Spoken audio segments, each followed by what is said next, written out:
And now it's time for On Point, where we speak to experts to delve deeper into some of the key issues in the spotlight right now. The two-day NATO summit over in Madrid came to an end on Thursday, with South Korean President Yoon Suk-yeol there in an observational role. Now there he made a speech, the first time a South Korean leader spoke at a NATO summit.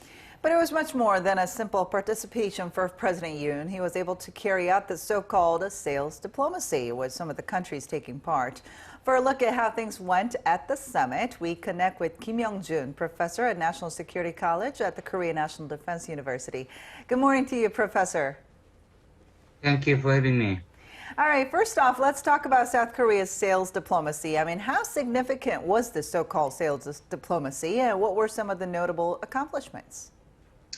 Yeah, sales diplomacy is not a new word to the ROC foreign policy from the former President Moon Jae-in and to the current President Yoon Suk-yeol will do sales diplomacy, especially during the NATO summit.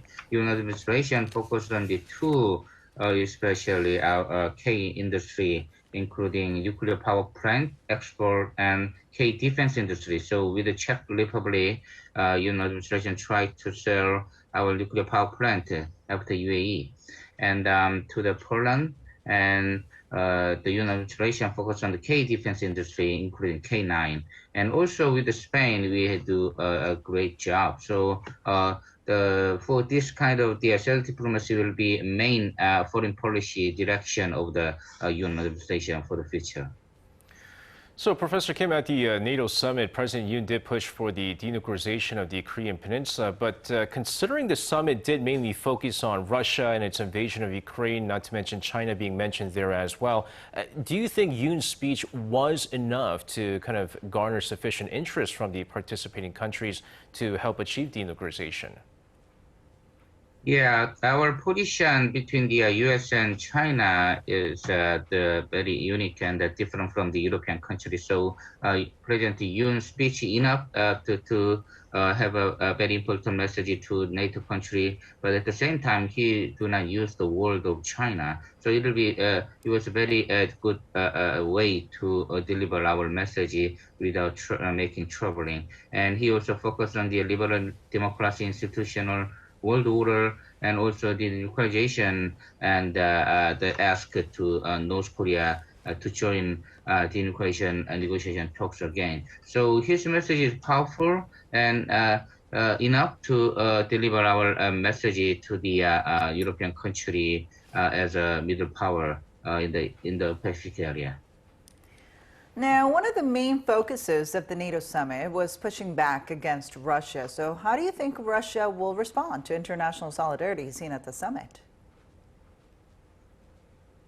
Yeah, NATO warned Russia, not surprising, and also used the word of China as a systemic challenge to liberal institutional order. So, but as you know, Russia will do not any reaction to the directly to the NATO message because it is not new, and do not care about NATO because Russia already knew NATO will not send their own ground forces to the Ukraine territory. Also, Russia strongly wants any deployment of NATO military equipment to Sweden and Finland, the new NATO member. If it is, Russia will do a strong reaction, including the use of the nuclear weapons for any kind of NATO strong behavior. But in this time, the NATO message is still language rather than action. So NATO message will not lead immediately reaction from Russia. Not to mention, along with South Korea, you had three other Asia-Pacific nations invited to the summit, right? You had Japan, Australia, and New Zealand. But I know President Yoon didn't directly mention China during his speech, but still, I mean, how do you think China will respond to South Korea's participation there? And do you think it'll ultimately affect the Seoul-Beijing ties moving forward? Yes, you're right.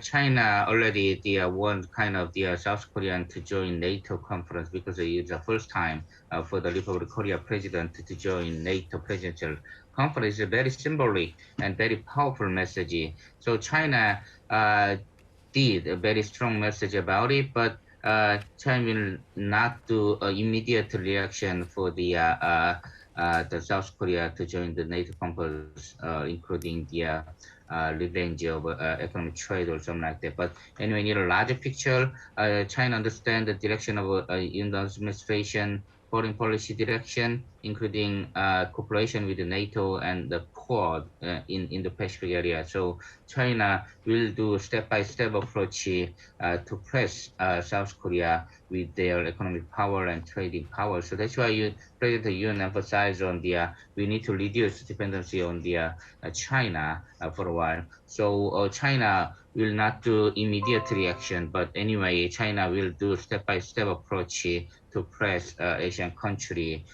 for their own action to join NATO conference. All right, thank you so much for your insights, Professor. Looking forward to speaking to you again. Thank you very much.